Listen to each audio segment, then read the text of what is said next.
Alors il s'est passé un truc assez incroyable. Je crois que je sais où je vais passer la nuit. J'ai eu un petit coup de mou et je pense que j'aurais mangé, ça m'aurait bien aidé.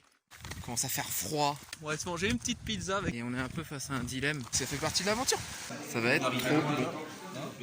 Bon là c'est la merde. Ça c'est trop bien.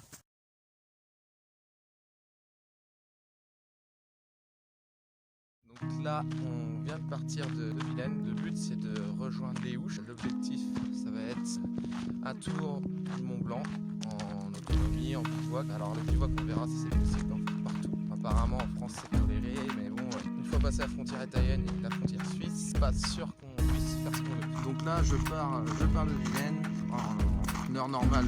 On part sur 9 heures de route, 9h30 de route. Sauf que là on part en stop, donc je sais pas combien de temps ça nous prend. Peut-être une journée, 2 journées, voire 3. J'espère pas, 2 j'aimerais bien. 2 ce serait le scénario parfait pour arriver donc aux Houches. Où là après on a 7, 8, 9, 10 jours, je sais pas, on verra combien de temps ça prendra pour faire le tour du Mont Blanc tranquillement, à la cool, et puis ensuite rentrer, on verra où ça nous mène. La fin du périple, s'il y a d'autres routes à faire ailleurs. Là on est parti, je rejoins la flèche à pied, et on vérifie ce qu'on peut aujourd'hui, donc journée, là il est 9h, à peine 9h, on est 5. Donc c'est parti. Il est de la flèche à pied 2 heures quand même, le temps de sortir de la flèche. Là j'ai eu Mélanie qui m'a fait avancer 10 km jusqu'à Toré. Donc là je suis à la sortie de Toré-les-Pins, direction Tours. On patiente, on reste patient, il fait bon, il fait chaud, mais bon, on est bien et ça va se faire.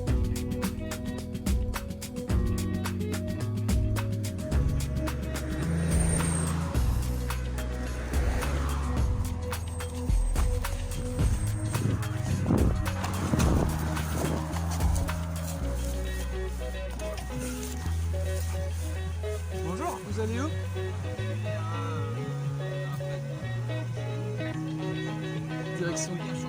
Direction Tours?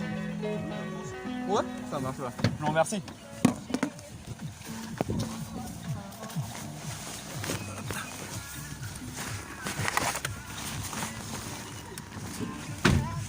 Merci beaucoup. Hein.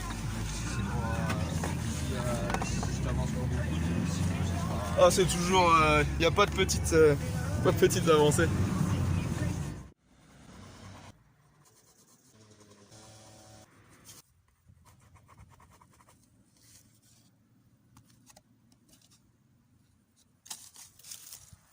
Bon, là j'étais en stop au Lude, il n'y avait pas beaucoup de voitures, peu de gens s'arrêtaient. Et là à un moment, un petit monsieur qui s'arrête, très gentil, il me demande où je vais, j'explique que j'allais en direction de Tours. Lui ne connaissait pas les lieux, il me disait bah non, moi je tourne après. Finalement, bon, il part, et là 5 minutes après, le monsieur de retour fait j'ai regardé sur le GPS, je vous avance quand même de 15 bons kilomètres. Là il m'a déposé à Château-Avalière. Ce monsieur m'a raconté, lui a fait du stop, beaucoup de stops, notamment au Canada. Par moins 25 degrés, il a rencontré beaucoup de gens là-bas et il m'a expliqué que lui, pour lui, il me fallait un panneau pour que les gens n'aient pas peur. Moi les gens se disent c'est un jeune qui voyage, c'est bon, on peut y aller, on a confiance. Me voilà arrivé à Tours, une heure que je suis ici. J'ai un petit monsieur qui m'a pris à Château-Avalière jusqu'à Tours, qui m'a descendu dans le centre de Tours.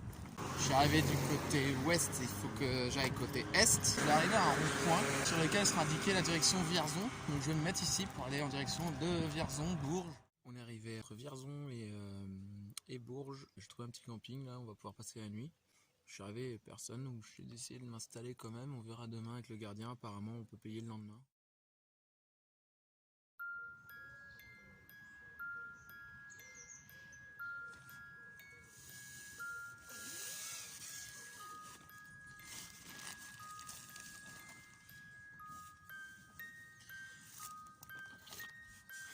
Bon bah voilà.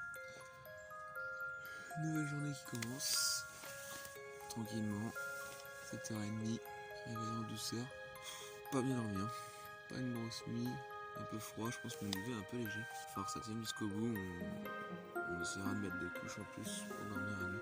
On va partir direction Bourges.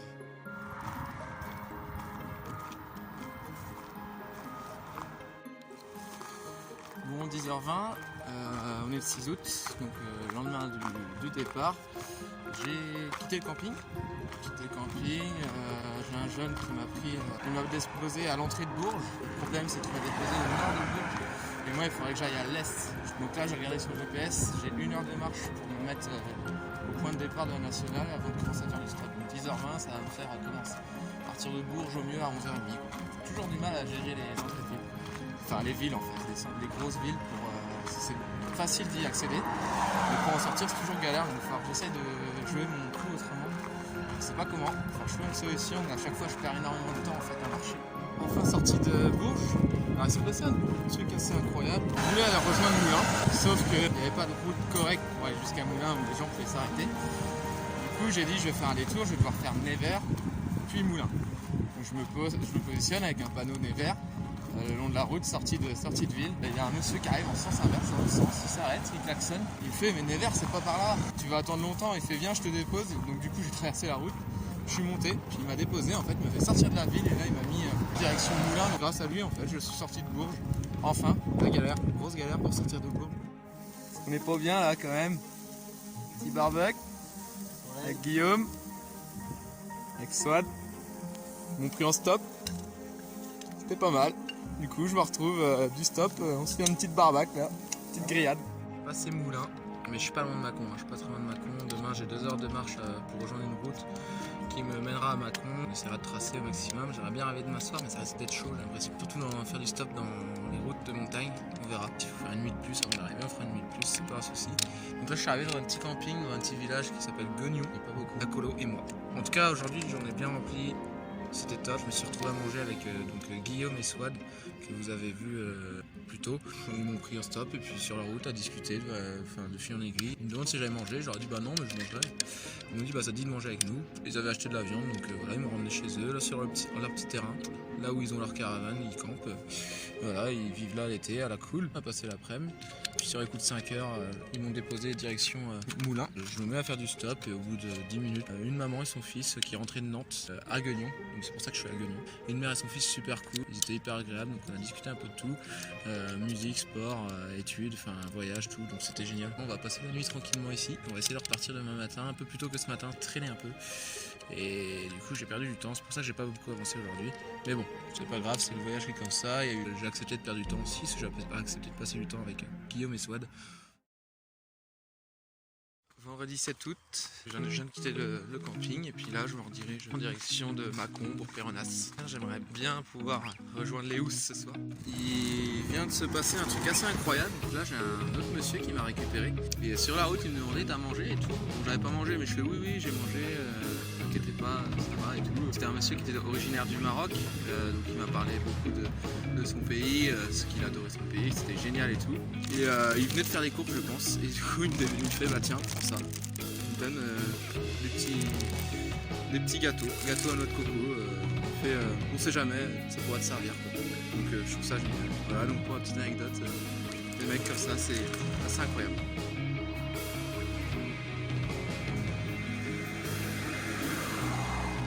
On est à Mâcon, j'ai pour une cinquantaine d'années, alors c'est pas 60 bornes. Ce que j'ai bien aimé, c'est qu'il m'a dit je te dépose sur la route, fais un détour et tout. Pour à la fin m'avouer que s'il fait ça, c'est pour gagner du temps. Il est censé être au travail et il l'a pas dit à sa femme. Donc ça m'a fait un peu rire. En gros, il attend pour rentrer chez lui pour pas se faire engueuler.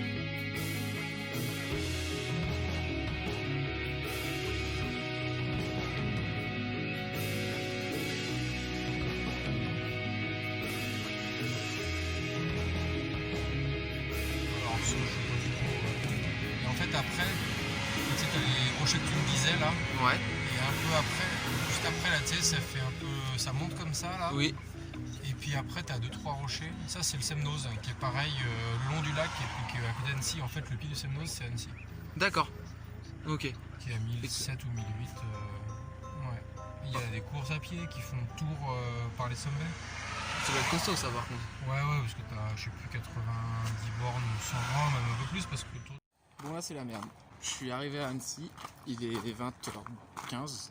J'étais parti pour Bellegarde, quelqu'un m'a pris en stop et finalement il m'a dit je vais jusqu'à Annecy, donc j'ai dit bah nickel. Après m'avoir fait une petite visite de la Haute-Savoie dans les campagnes et tout, et du coup là après une petite dame, une fille de mon âge quoi à peu près, m'a ramené jusqu'à Annecy, elle m'a déposé dans un camping complet. Bon, il y avait une auberge de jeunesse à côté, j'y vais complet. Bon, là je vois qu'il est 20h. J'ai plus trop à boire, il va falloir que j'aille retrouver de l'eau. Je sais pas comment je vais faire et je pense que ça va finir, donc je vais devoir dormir dans la pampa. Et l'hiver ici, Maintenant, moins, ça fait plusieurs années qu'ils n'ont plus beaucoup la neige.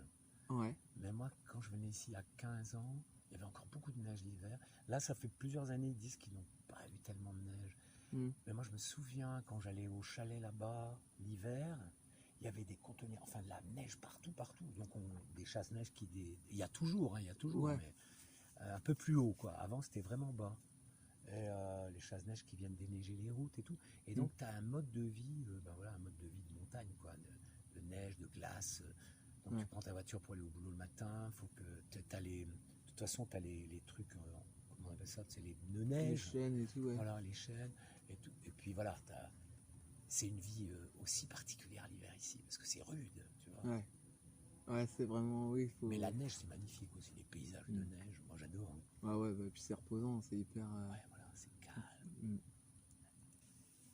En tout cas, merci, hein, Christian. Écoute, je sais pas si j'aurais pensé... Enfin, je serais peut-être pas venu là, quoi. Non, t'aurais pas trouvé. À mon avis, t'aurais pas trouvé. Là, j'aurais galéré. Parce que, tu serais resté par le bas, là-bas, tu te serais dit, ouais. Alors peut-être tu aurais essayé de partir un peu sur les côtés, tu aurais fini par voir qu'il y avait peut-être des espaces. Tu aurais peut-être trouvé un endroit quelque part vers le bas. Ouais, mais peut-être pas si peinard qu'ici. Ici, c'est bien peinard. Ah ouais, c'est génial. Il vient de m'arriver un truc de fou. La nuit commence à tomber et là, faut que je trouve un truc où dormir. Tout était complet partout. Donc je me suis dit, bon bah tant pis, on va aller vers la forêt et puis on va essayer de trouver un endroit où dormir. Et là, je tombe au niveau d'une église. Donc j'essaie d'en faire le tour, je me dis on sait jamais. Et un mec qui me voit passer, il me voit refaire demi-tour et il me fait bah tu cherches quoi? Donc je lui explique bah je cherche où dormir, et tout est complet, je cherche juste où poser ma tente. Et il me fait bah attends, je connais un peu les alentours, je connais les lieux, je vais t'emmener, on va trouver dans les bois, tu vas voir, on va trouver une petite place sympa où te mettre. Donc Christian, il m'a emmené avec son chien. Finalement on a trouvé un bel emplacement, sympa. Il m'a éclairé pour que je monte la tente, il est resté avec moi, on a discuté pendant 1 heure. Facile 1 heure, mais que de choses de voyage. Lui aussi il a vadrouillé, lui aussi il a fait du stop. Le mec super quoi.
Ça va faire 1 heure après que je suis arrivé aux Ouches. Et donc là c'est parti, on va se lancer dans la randonnée. Le but, j'ai 2h20 pour rejoindre le col du Volza.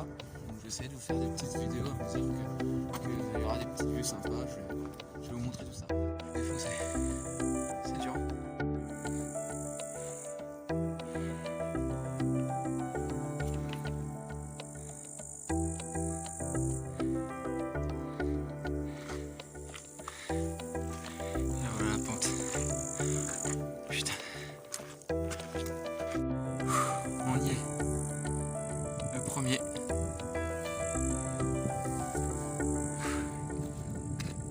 Sans peine.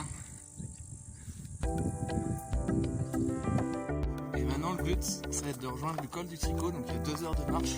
Est-ce qu'on va s'arrêter avant pour bivouaquer peut-être? On verra. En tout cas, le chemin, je sais pas si vous le voyez, il fait ça. Et il remonte jusqu'au col du Tricot là-bas.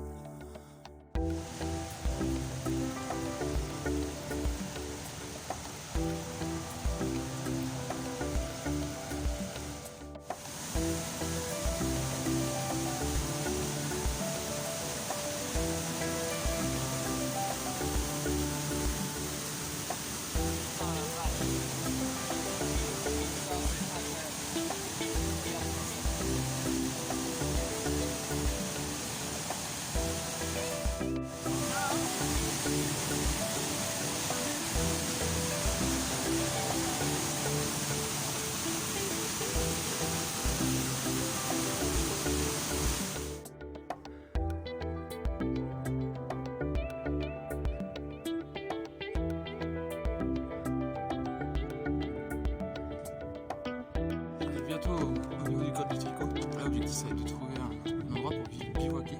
Encore 20 minutes de marche d'ici avant d'arriver au sommet du col. Il est 19h15. La nuit va pas tarder à tomber. D'ici 1h30, ça sera réglé. En montagne, ça va très vite. Donc là, je viens de passer le col. Et le but, c'est de descendre tous ces petits chemins-là pour arriver là-bas. 1h20. Ça va se faire. Il est bientôt 20h. Donc ça va se faire. Puis on ira bivouaquer là-bas.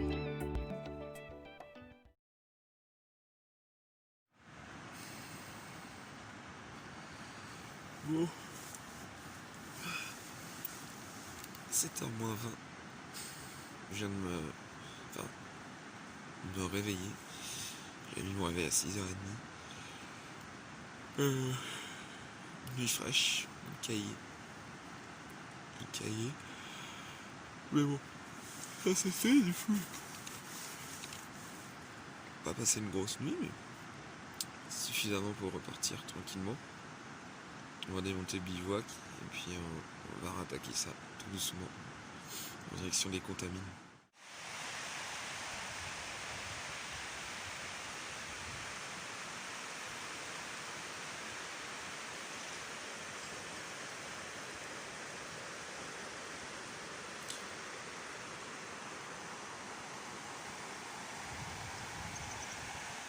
Bon, dès le matin, un petit échauffement, tranquille. Un col à grimper. Bon, je suis arrivé en haut là, c'est pour ça que je me permets de filmer. On a 1h30 pour arriver aux Contamines à peu près. On va y aller tranquillement. Départ des Contamines, petit village très sympa, très mignon. On peut voir un petit chalet un peu vraiment très typique, avec vue sur les monts, sur les hauts. Donc c'est plutôt cool.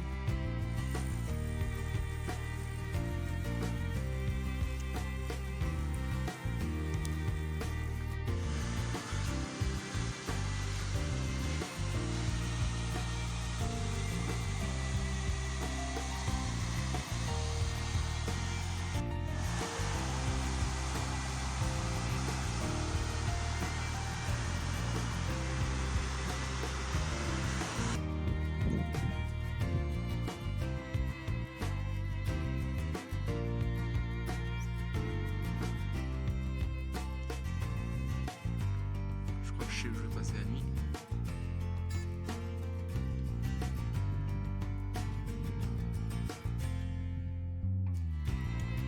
Pas trop mal la vue depuis Attentin.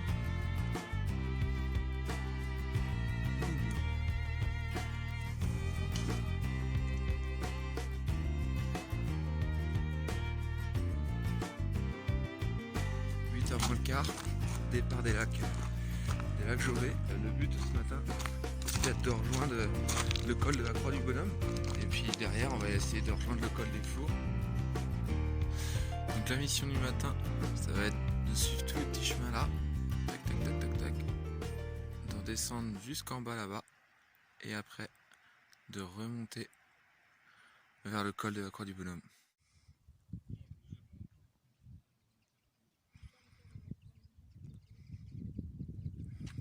Je viens de passer le col du Bonhomme.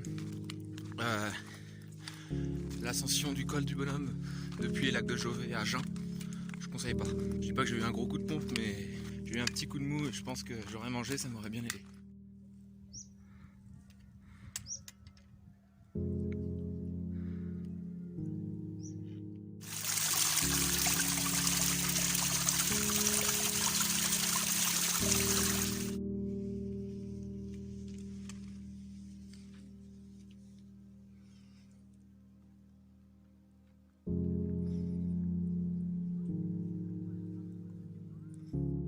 Col des Fours, Pont-le-Puot, du TMB, 2685 mètres. Je sais pas si vous avez à voir, petit chamois. Bon ben voilà, je suis à mi-chemin sur la route de la descente du col des Fours en direction de la ville des Glaciers. C'était raide la descente du col. Honnêtement, les montées sont plus fatigantes et plus lentes que les descentes. Mais pour les muscles et descentes sont beaucoup plus traumatisantes. Les bâtons de marche, c'est pas un luxe. Faut assurer ses appuis. J'ai fait 2-3 petites glissades quand même. Je suis pas tombé, mais c'était pas loin. Les joies du plein air. Je me mets à manger. Il se met à pleuvoir. Il me reste encore 3h, 3h30 pour rejoindre le col de la Seigne. C'est la frontière avec l'Italie. Là, je suis dans une petite ville qui s'appelle la ville des glaciers. C'est pas vraiment une ville, hein, c'est un hameau. Il n'y a pas grand chose à faire, quoi.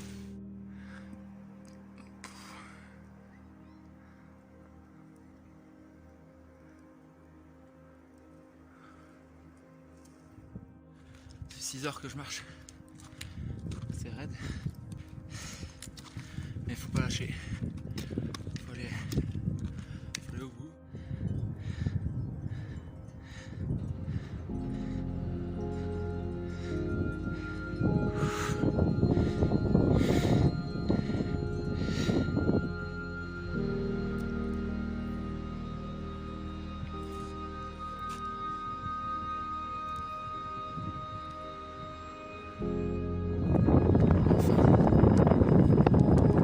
Je suis à la col de la Seigne. 2512 mètres. Avec le petit panneau.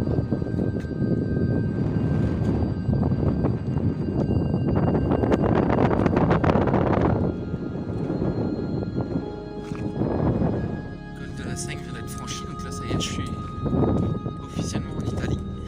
Je sais pas encore où je vais pouvoir camper. Parce qu'en Italie, on n'a pas le droit de camper en dessous de 2000 mètres d'altitude. Je voudrais pas m'installer trop tard parce que je sais pas si vous voyez au fond, c'est noir. J'ai entendu gronder, donc j'aimerais bien être installé avant l'orage. Je pense que l'orage va y avoir le droit ce soir.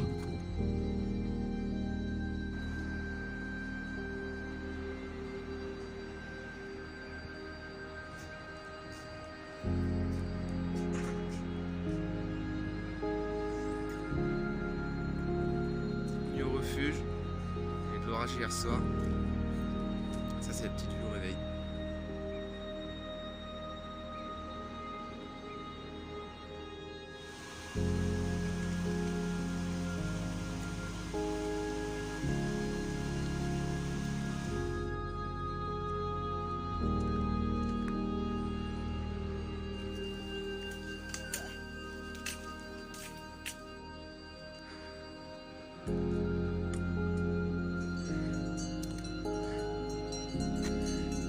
Petite surprise du matin.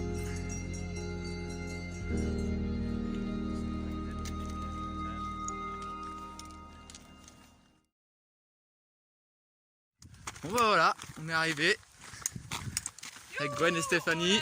On arrive à Courmayeur. Tranquillement. On va se manger une petite pizza avec Une bonne bière. bière, et une glace. tranquillement et une glace à l'italienne. Direction le refuge Burton. Jusqu'au refuge, il doit rester 20 minutes. Petite vue sur Courmayeur en contrebas. Donc là où on était ce midi.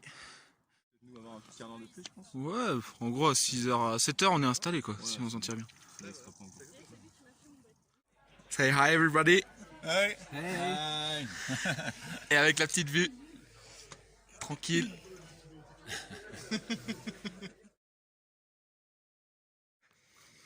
Petit réveil en bivouac avec Xavier et Maxence. Xavier qui est en train de plier. Une petite vue plutôt agréable le matin.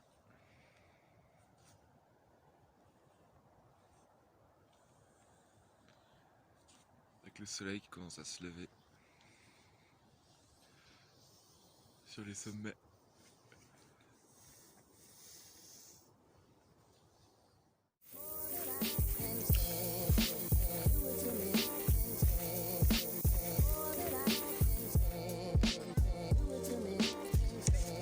Non, sans déconner.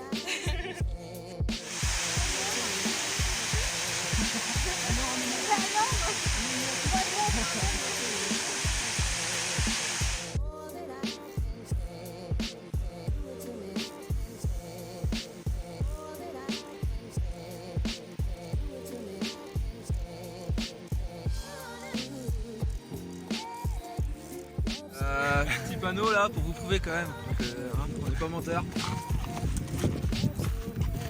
Voilà, je sais pas si vous voyez. En tout cas, refuge Elena, en col ferré, 2 heures.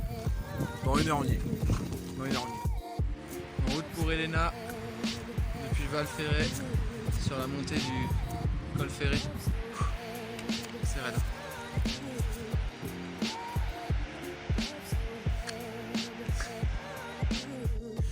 Ça fait quoi? Ça va faire 20 minutes qu'on est parti.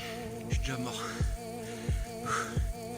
Xavier est parti devant, il se met. Maxence un peu derrière, il arrive.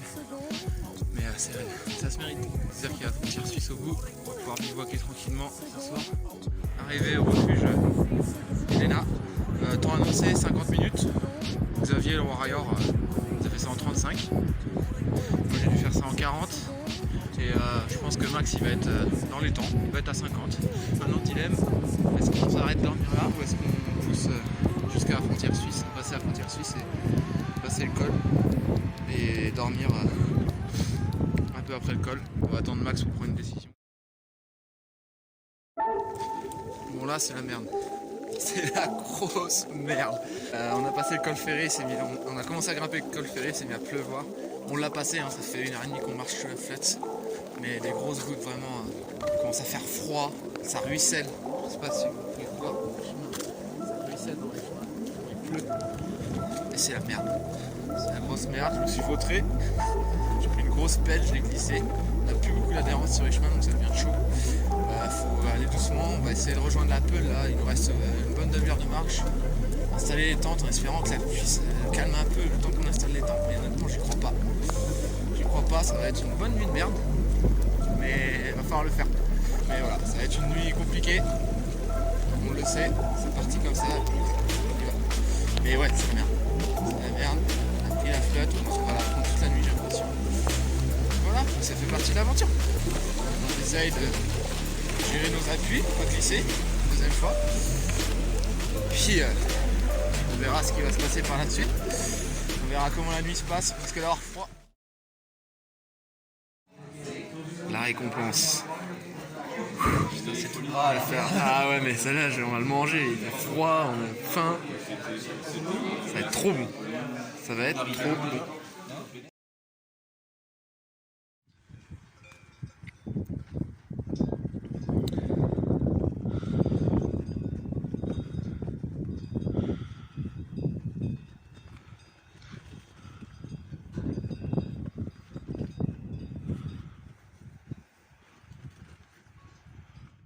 Direction la Foulie, après une bonne nuit, bonne fin de journée de merde hier à la Peule, mais un bon petit repas chaud, petite nuit quand même, avec Max qui a fait des siennes, une sardine qui saute, beaucoup de vent, la toile de tente qui déchire, mais bon, c'est l'aventure. Les affaires sont trempées mais elles sont dans le sac, on va rejoindre le camping, on va aller faire sécher tout ça, prendre une petite douche et puis voilà.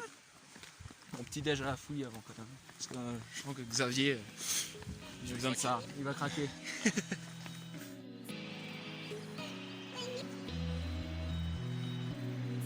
Petit village au fond là-bas.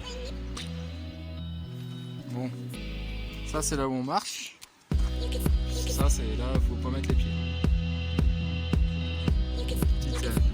Petite vue au loin quand même, sympa.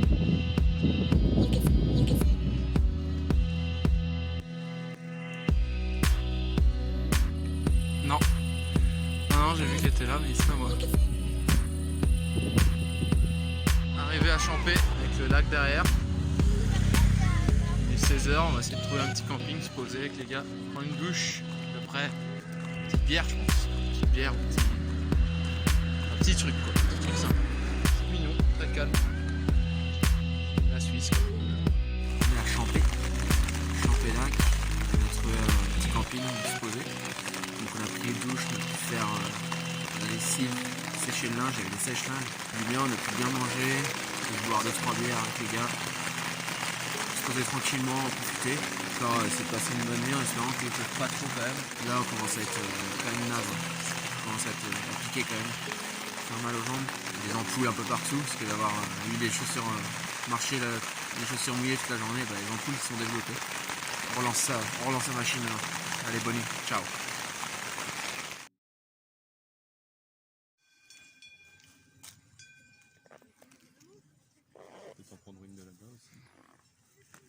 Bon, c'est parti, 9h, ça va faire 1 heure qu'on marche, à peine, une demi-heure. Le but c'est d'essayer de rejoindre la frontière franco-suisse.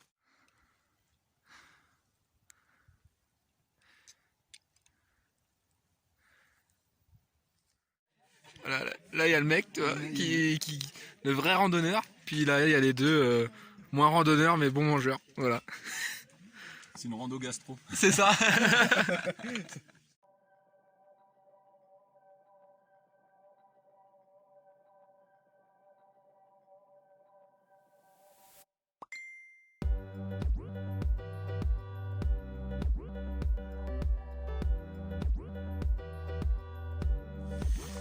Donc là on arrive à la Trient, petit village suisse au bord de la frontière française, et on est un peu face à un dilemme. Depuis Trient on a 3h30 pour monter jusqu'à col de Balme, ce qui est la délimitation avec la frontière française. Il est déjà 15h30, ça nous ferait arriver à 6h30 si tout se passe bien. Mais le problème c'est que là-haut on peut pas dormir en haut du col de Balme, c'est trop venteux pour le bivouac. Donc il faudrait encore continuer de marcher jusqu'à un col plus bas, au moins 1 heure ou 2. Alors il n'y aurait que une question de timing, on le tenterait, mais il y a un autre facteur qui rentre en jeu, c'est la météo. Et le problème c'est qu'on ne veut pas se retrouver comme la dernière fois, dangereux, on glissait, on aurait pu tomber plus d'une fois, donc on ne voudrait pas se retrouver dans cette situation. Et puis moi en plus avec mes chaussures, elles deviennent, les semelles elles sont poncées, donc même sur là des terrains juste un peu humides je glisse, donc je me dis si ça pleut et que c'est mouillé, ça deviendrait vraiment dangereux, même avec les bateaux. Attendez les gars, on prend une décision, est-ce qu'on s'arrête au camping de Trient, est-ce qu'on s'arrête à mi-chemin ou est-ce qu'on monte le col? On verra. En tout cas le temps il n'est pas très beau quand même.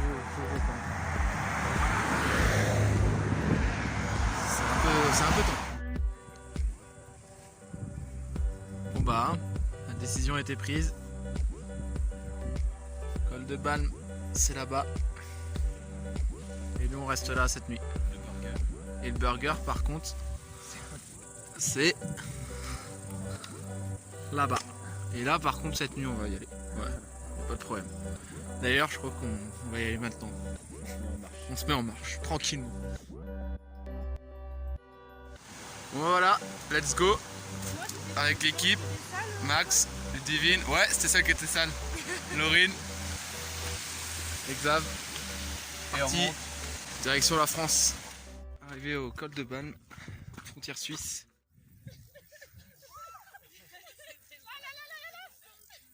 Beau panorama.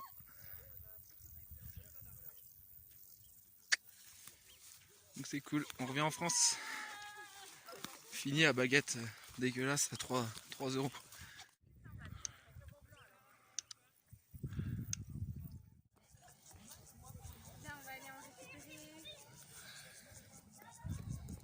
Combien? Je suis à 27 je crois, 28, 27.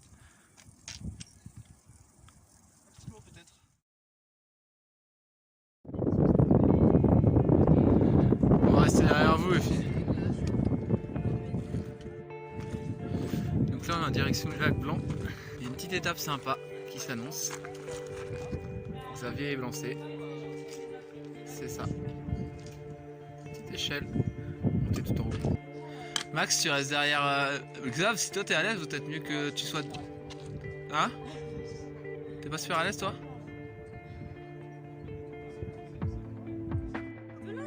Il est trop beau!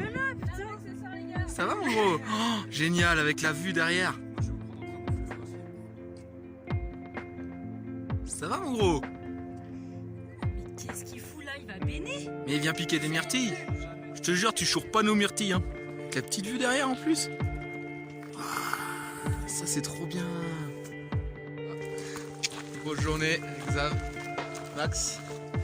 On a laissé les filles au refuge du lac Blanc. Nous on va aller bivouaquer 15 minutes plus loin parce qu'on n'a pas le droit de bivouaquer au lac Blanc. Donc la nuit commence à tomber, faut qu'on se dépêche, il va faire froid. Petit coucher de soleil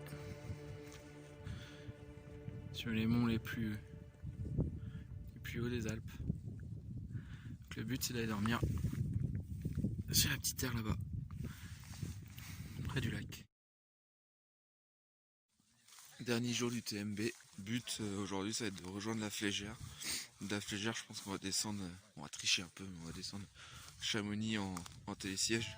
Et puis petit resto avec les filles, et je pense que les filles ont proposé de me déposer au Mans parce qu'elles passent par le Mans sur leur retour et je pense que je vais rentrer avec elles. C'est annonce des orages dans les prochains jours, donc pas forcément d'intérêt à rester là et bivouaquer.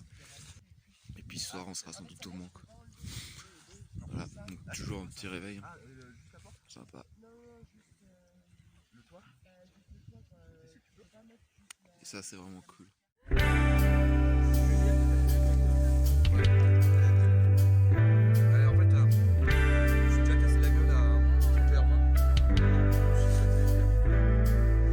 Finish. Marquer la fin du TMB. Bon, c'est pas la fin du TMB.